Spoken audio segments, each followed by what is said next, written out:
El aire en el sótano polvoriento se espesó, vibrando con una energía que olía a ozono y a tierra húmeda removida. La viuda, doña Inés Monterrey, cayó de rodillas, el sudor frío perlaba su frente mientras sus manos temblorosas apenas sostenían el borde del círculo de sal. Era la 20ª vez. 20 noches de cánticos susurrados, de velas negras derretidas hasta formar charcos informes, y de sacrificar sus últimas y más preciadas gallinas. 20 fracasos. Pero esta noche algo era diferente. El ángel de Dios, la figura encapuchada que había contratado a un precio exorbitante, aquel que se jactaba de hablar con lo oculto, permanecía rígido en el centro del círculo, con los brazos extendidos.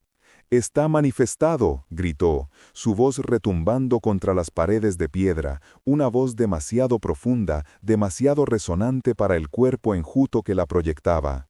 Inés alzó la vista, sus ojos nublados por las cataratas, buscando desesperadamente una señal. Durante 30 años había llorado la pérdida de su esposo, don Alejandro, arrebatado por una fiebre repentina que los médicos no supieron nombrar. 30 años de una fortuna que se desvanecía, de una soledad que carcomía el alma. Lo único que la mantenía en pie era la leyenda familiar, el tesoro de los Monterrey, escondido por el propio Alejandro en algún lugar de la vasta hacienda antes de su muerte, un secreto que se llevó a la tumba. Esta era su última esperanza.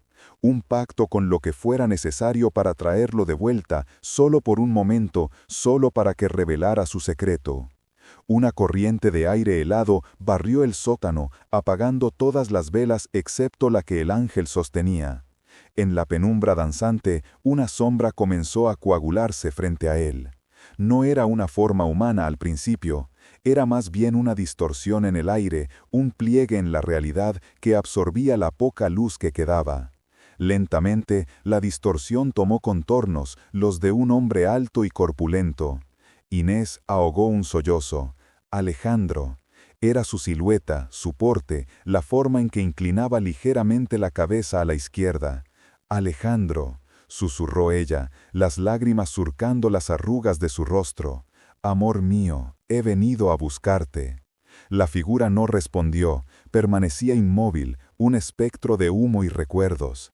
El ángel de Dios dio un paso hacia la aparición, su rostro oculto por la capucha.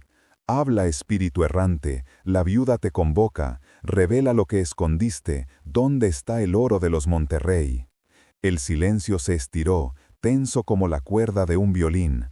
Inés contuvo la respiración. Podía sentir el peso de la historia, la desesperación de décadas convergiendo en ese único instante. La sombra pareció estremecerse, y una voz, un susurro, como el de hojas secas arrastradas por el viento, llenó el espacio.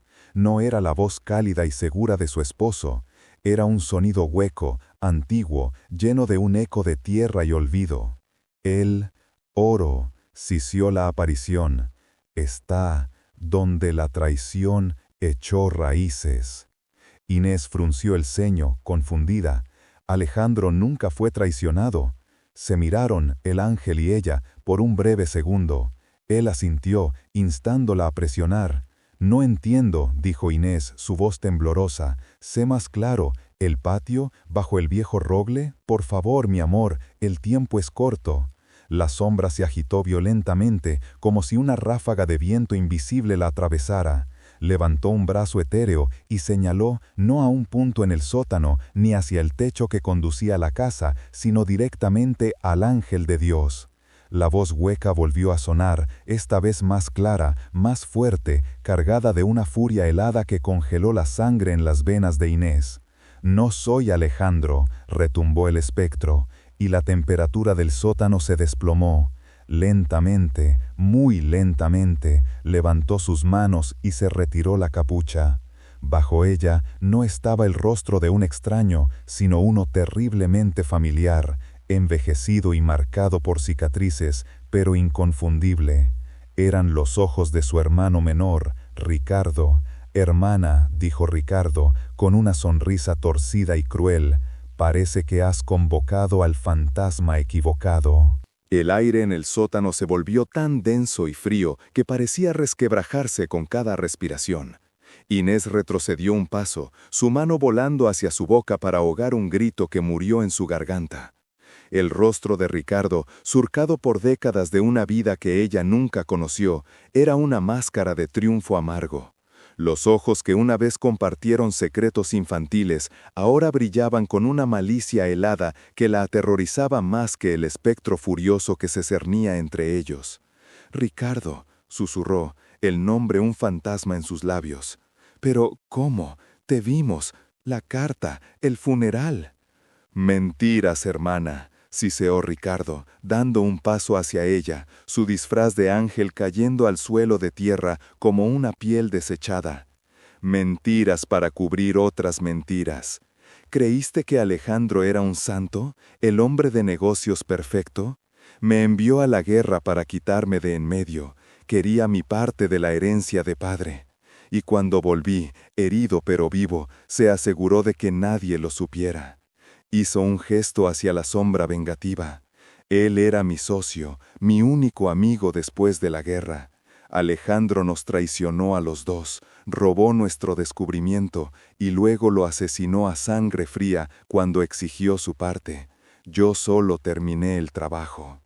La sombra del hombre asesinado se contrajo, su furia ahora dirigida completamente hacia Ricardo. «¡Ladrón! ¡Asesino!». La voz resonaba desde las paredes, haciendo vibrar las botellas de vino en sus estantes. «Me prometiste justicia, me usaste».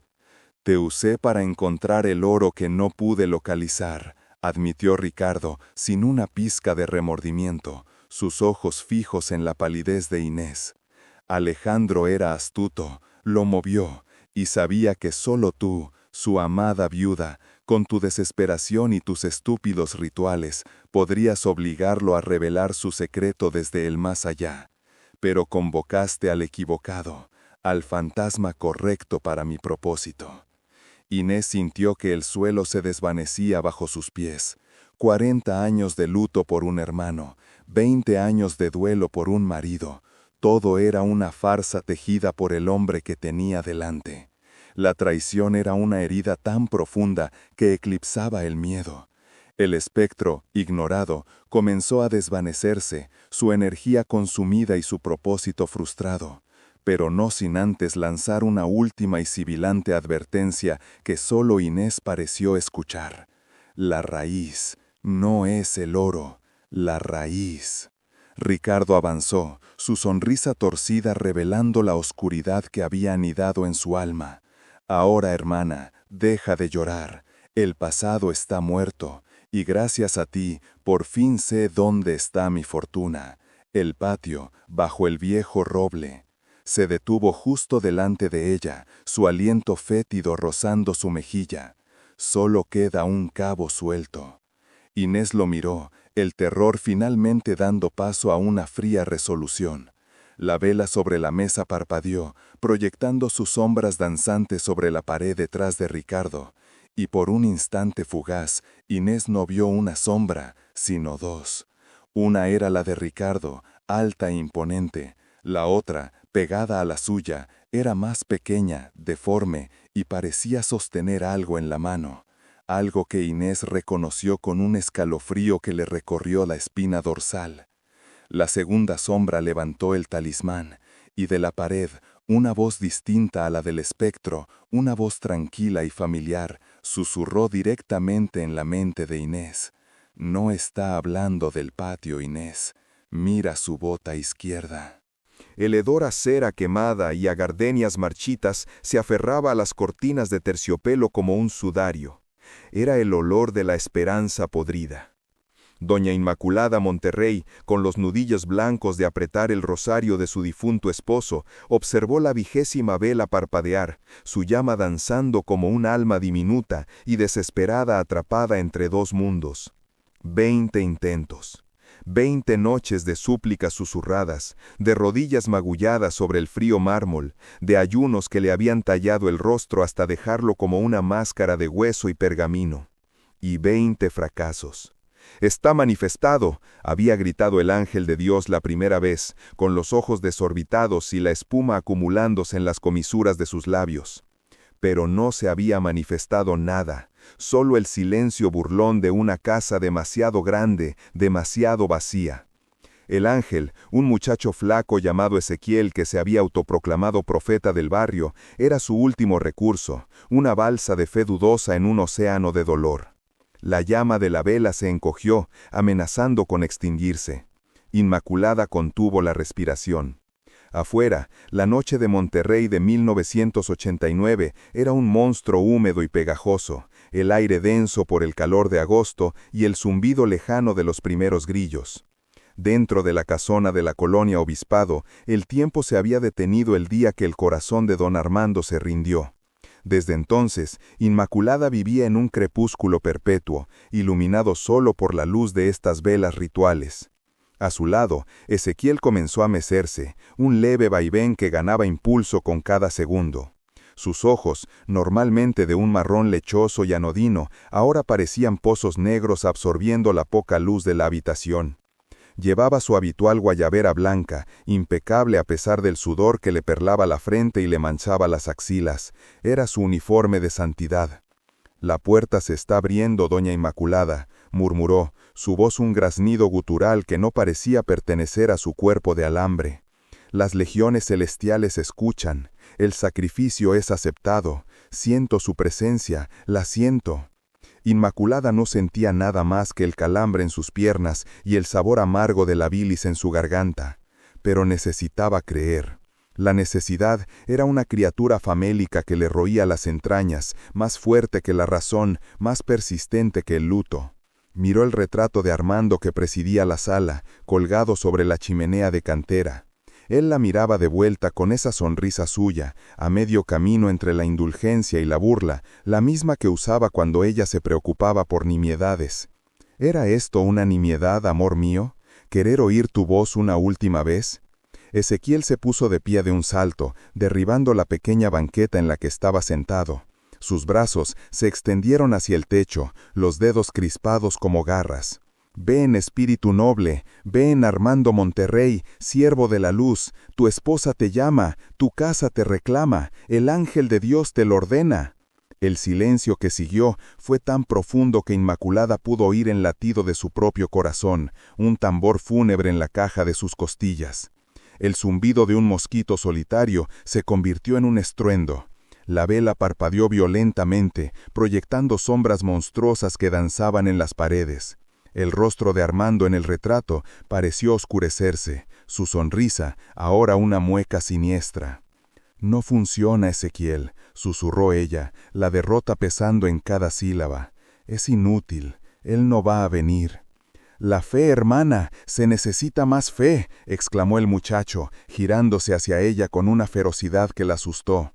«Su duda es un muro, usted lo está bloqueando, debe entregar su alma por completo, debe desearlo más que a su propia vida».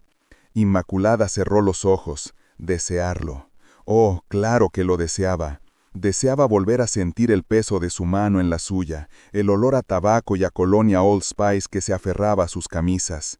Deseaba oír sus pasos en el pasillo, el tintineo de las llaves al entrar, su voz profunda llamándola chula.